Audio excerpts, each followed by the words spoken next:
Hey guys, so before this class does begin, I just want to very quickly address that the 5th of December, which obviously just went by this year,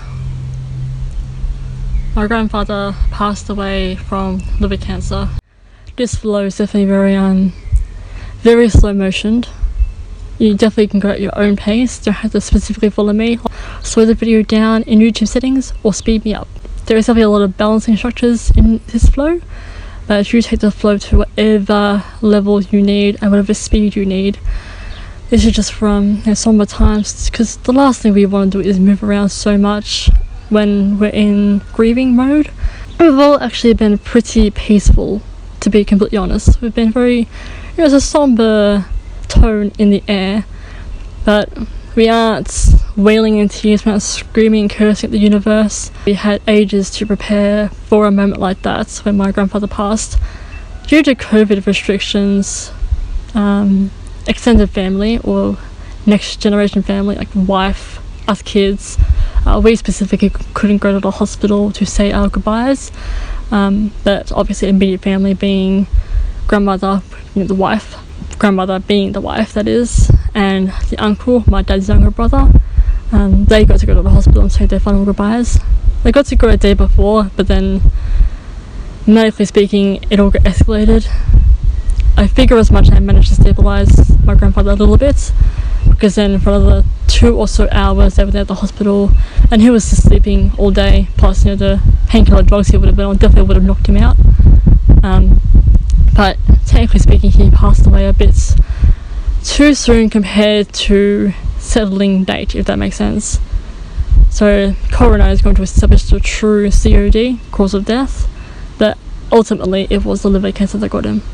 So this yoga flow once again is just to be a nice gentle movement and assistance for us to still be at peace with ourselves, still be at harmony with ourselves, yes, no pun intended, as part of my YouTube name, just to really be in touch with our inner strength, our inner peace. It's a very gentle flow. I mean, I was melting because I was under the sun, hence these literal Black Widow gloves that I was wearing. It's only because some clouds are covering up the sun. It honestly would have been better to float now, but I did it when I did it. I made life difficult for myself sunlight wise, and yes, it heated up my yoga mats. Anyway, so that's this update. Christmas is definitely going to be very different this year. Honestly, there's been no emotional tears on my part. Again, he passed away very peacefully. We were very prepared for it, a moment like this. I mean, grandmother and son / father uncle, they definitely had their tears, but mum had her tears because she's hypersensitive.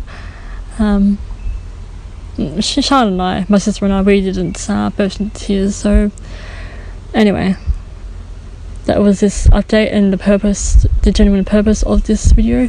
Even if it's not necessarily for someone who's passed away in your life, it can just be for a bad day you've had, like a really bad day, to the point where you're a bit too unfathomably emotional. But otherwise, with somber times throughout someone's passing and or just a really bad day, this flow definitely benefits for both. So thank you all so much for watching, for flowing, or just watching the flow part. I really do hope you enjoyed either way, and I'll see you for future videos. Bye everyone. Alright my friends, we're starting off at the back of our mats. We're coming down into our easy child's pose. Knees are parted a bit further than hip width distance. If you're still in the beginning stage of your knee recovery and child's pose is too much for you, flip this around into an easy ball, but otherwise if you can manage it in child's pose. I'm just going to take some nice easy breaths to begin. And now rolling through into your tabletop, we're coming into some cat-cows. And as you come into your cow, you're actually going to sink back into your child's pose. And we're going to repeat this a few times over.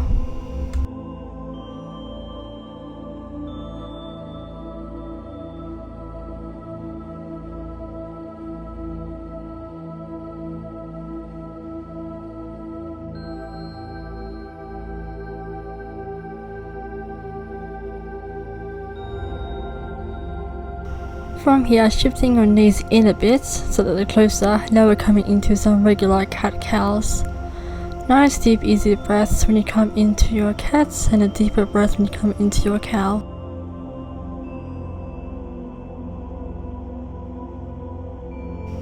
Now shifting your knees back, we're going to slide our way on down into our puppy pose.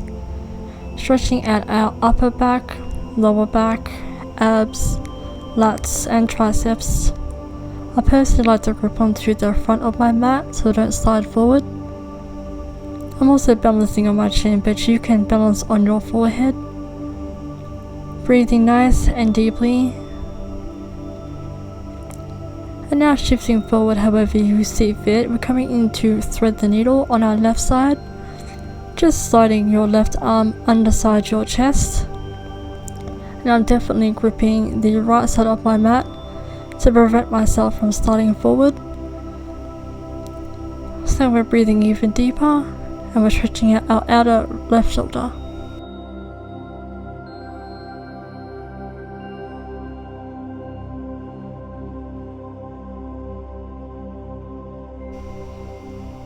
Readjusting again, we're coming into our right side thread the needle, gripping the left side of my mat and then sliding my right arm under my chest. Now we're stretching out our right side shoulder. And we're doing all this in a puppy pose variation.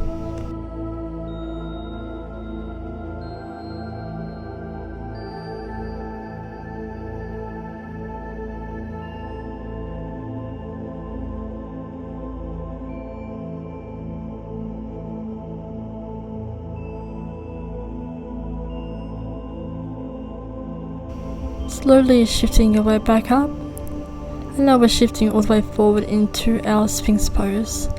You're balancing up on your elbows, but the rest of your body is straight and relaxed on your stomach.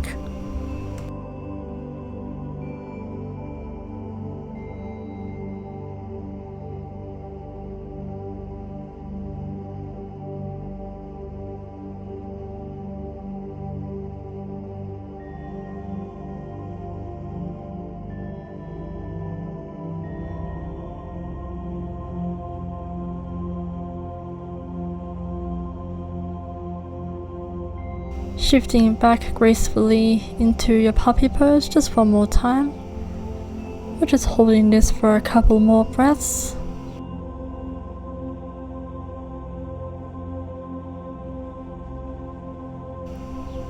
So pre-tucking your toes if you haven't already. So once you are ready, however much it takes, gracefully as possible, come on up into your downward dog. We're just catching our breath here, stabilizing, grounding, and feeling a really nice stretch in our hamstring and calves.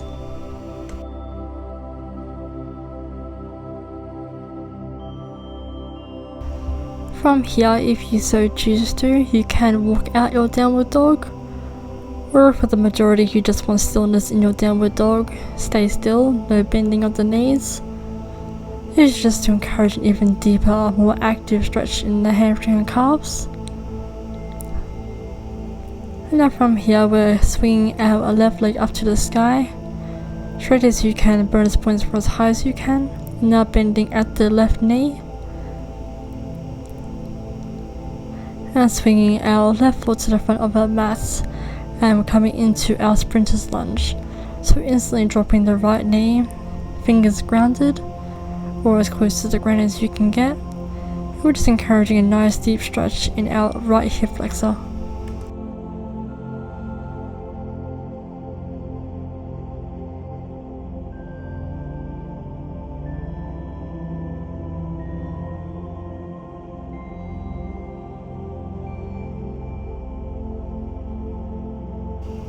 And now shifting back into your half split.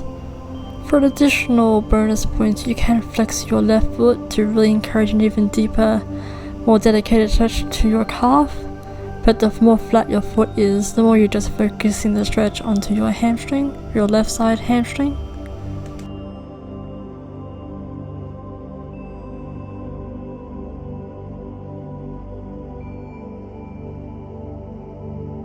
Shifting your way back forward again into your sprinter's lunge. Just gonna hold here for one more brief moment.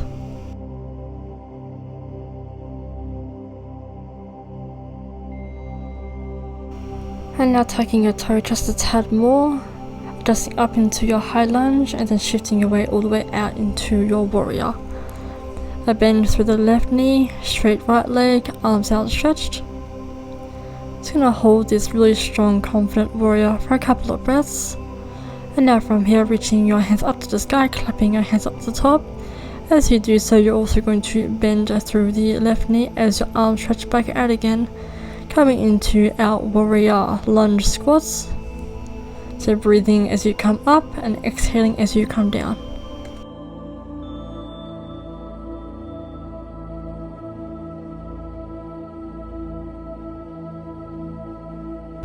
And now from here, coming into our peaceful warrior. In this instance though, we're actually bringing our right hand to our left leg, or as close as you can manage. The left arm brushes up and past your left ear. The left knee still stays bent and right leg stays straight. Now we're shifting our way over into extended side angle. The same left elbow comes to your left knee, which still stays bent. Right leg stays straight and right arm reaches up and overhead to feel a nice stretch along your right side. Just holding here for a few more breaths. And now rotating your right arm, simultaneously straightening your left arm, simultaneously straightening your left leg, automatically into our Trikonasana triangle pose.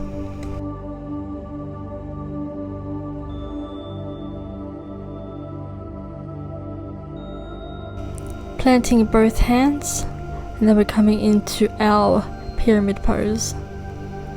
So I'm shifting my hind foot in just a little closer, just to make this posture a little bit easier, but it is fine if your feet are further apart.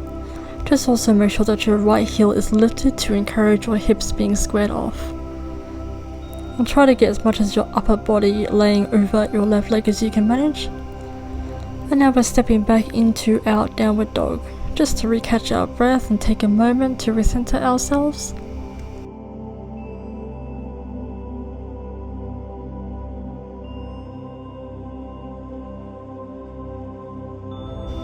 And now we're taking it to the other side, lifting up your right leg, straight as you can, but bonus points for as high as you can.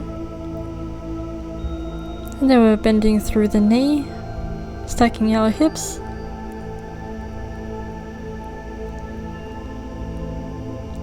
And as smoothly as you can, you're then going to step your right foot to the front of the mat, coming back into our sprinter's lunge.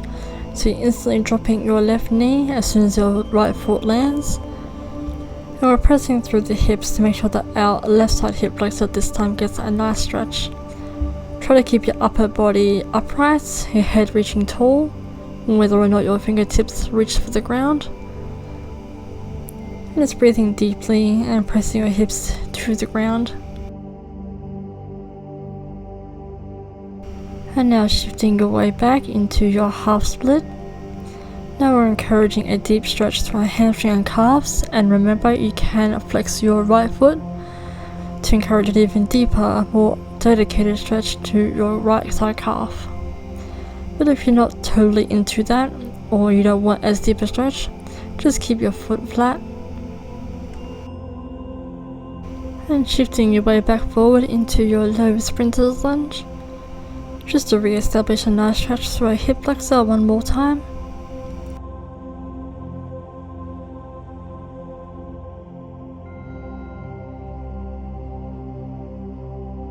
And now from here, making sure that our toes are pretty tucked, coming up into our lunge and shifting our way back into our warrior.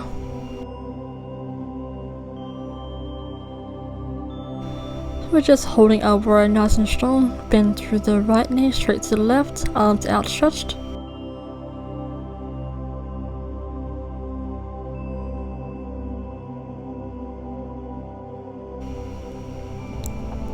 And now reaching your hands up to the sky, straightening out your right leg, and as you come back down with the hands, you bend back through your right knee. So this time we're on the right side of our warrior lunge squats.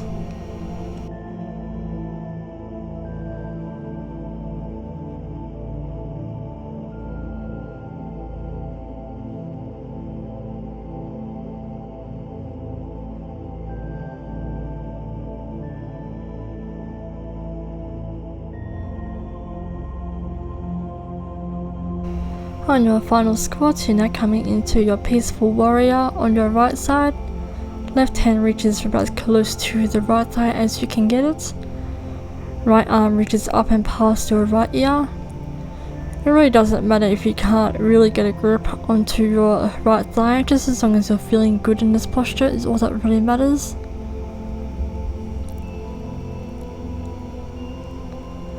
And now shifting our way over to our extended side angle. Right elbow to right knee, left arm reaches up and overhead. Try to keep a nice open chest to encourage a nice satisfying stretch on our left side.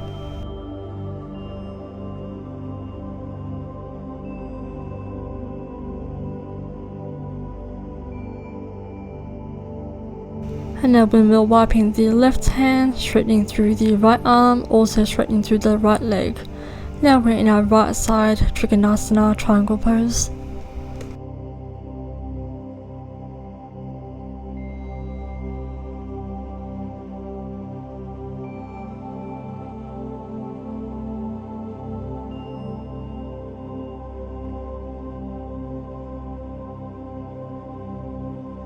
Now I'm shifting a lot of my weight into my right leg so that my left leg doesn't bear as much of it, just to keep protecting my knee at every angle, literally. Now we're in our pyramid pose on our right side, so the further in my feet are, the more it's considered an easier beginner version. Just making sure that your left heel is lifted for squared off hips, that your upper body is slumped over your right leg. And now pressing back into your downward dog, just recenter and reset ourselves.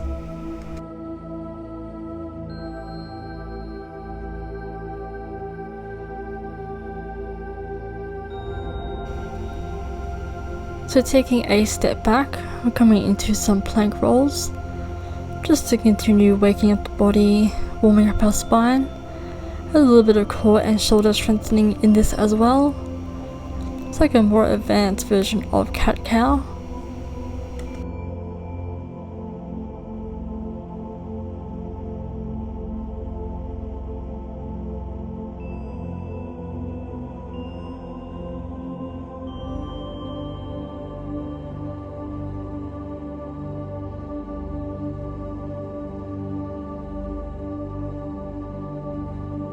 And now from here, an additional core exercise. We're going to come into some slow mountain climbers, but we're also bringing opposite knee to opposite elbow, just to warm up our core and give ourselves some emotional and physical strength.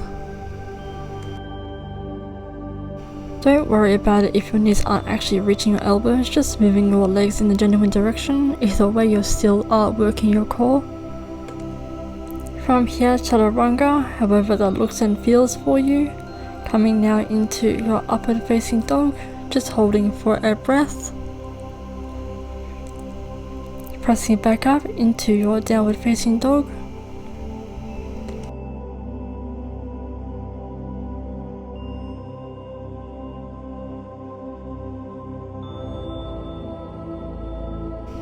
And now we're coming into a detoxifying posture, one of the many, to choose from. Right hand to left ankle, just to stimulate our digestive system and a genuine nice spinal stretch. Switching out sides, left hand to right ankle. Pro tip, the further in your feet are to your hands, the easier this posture is.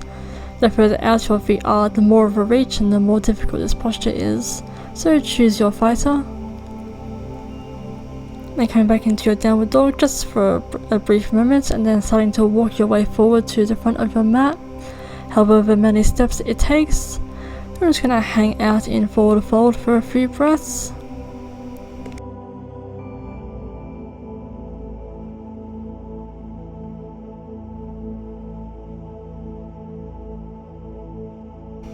From here, gripping opposite elbows into our ragdoll, just to continue loosening up the spine, making sure that your head is heavy, no engagement to the back of the neck, making sure that you're absolutely bending from the hips, not the lower back, and we're also stretching out our hamstrings. So now from here, rolling your way up to a mountain pose, standing posture.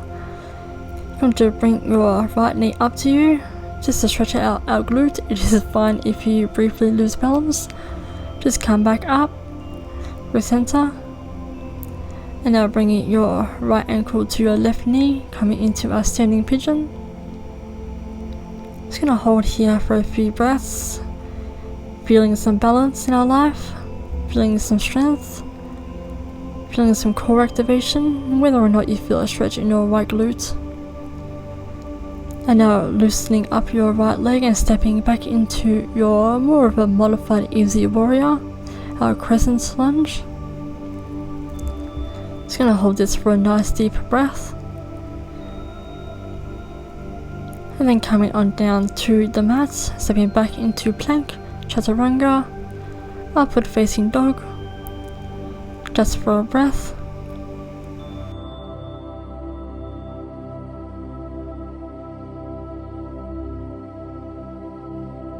And then pressing your way into your downward facing dog.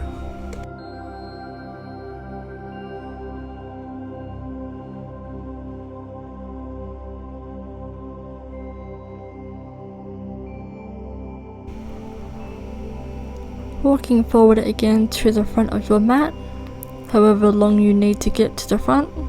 Just gonna chill out in forward fold again for one more moment.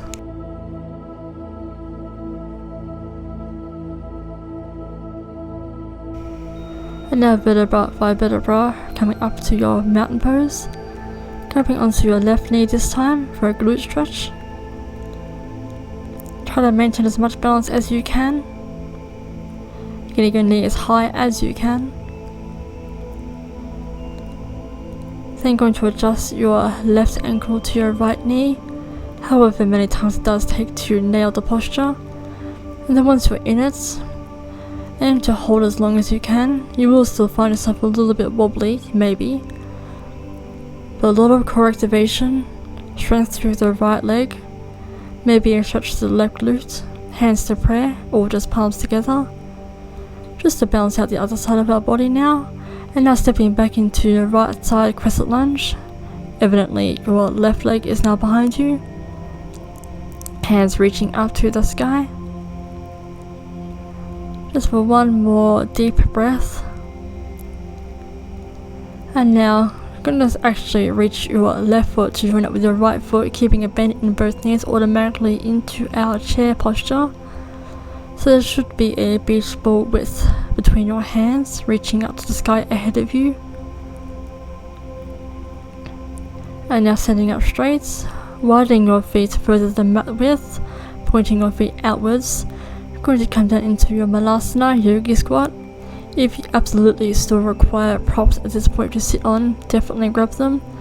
But I was completely confident and comfortable. I still felt a little bit of the littlest bit of tension in my left knee, but nothing that would make me retreat back out of the posture. So no matter what the Malasana looks like for you and what you've had to use to sink into it, just going to sit in our Malasana to open our hips for just a few breaths for a couple of moments. Then we're starting to slow everything back down again. So just a few nice deep breaths. And now reaching behind you and slowly shifting your way back, even if your feet fling out in front of you. We're going to come into our Superbadakanasana butterfly pose. So I'm putting my hands onto my thighs, allowing the gravity to settle my knees down to the mat. Just breathing nice and deeply here. We've reached the other end of our class, of our flow. And now knees together and shifting your feet out into Shavasana, the final resting pose, so to speak. I do have my hands outside of the mat and feet hip width distance. So now we're just breathing in nice and deep, allowing our bodies to completely settle down, no longer engaging any part of our body.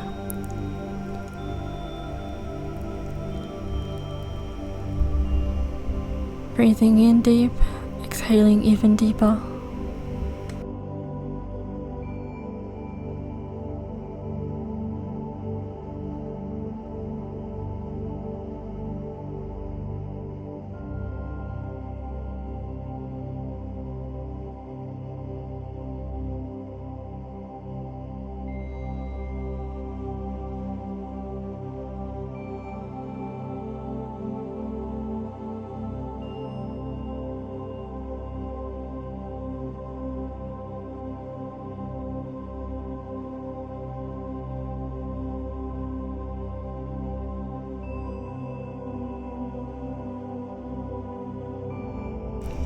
Wiggling fingers and wiggling toes.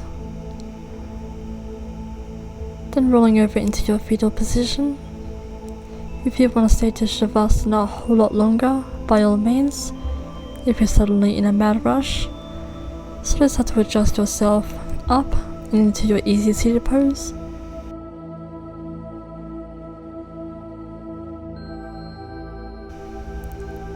Adjusting however long it takes to get to an easy seated pose. Then I personally chose to bring my hands into an Adho Mudra, meaning my index and thumb connect, the rest of my fingers stay extended. I'm just staying here for another couple of blissful breaths. But of course, if you need to get going by now, wrap up the flow. If you can stay here for a few more moments longer. Just breathing in nice and deeply, straight to the back, head reaches tall, whatever you choose to do with your hands. And now reaching your way on up to the sky, palms together, hands to chest, reaching back up, bringing some energy down with you for the rest of your day. One more time, reaching up, and palms either to third eye and or chest, and bowing down to ourselves, thanking ourselves so much for flowing on this mat. I really do hope you enjoyed this video or just viewed. I appreciate either way. Thank you all so much. My condolences and or I hope you feel better soon. And I shall see you for the rest of my videos. Namaste.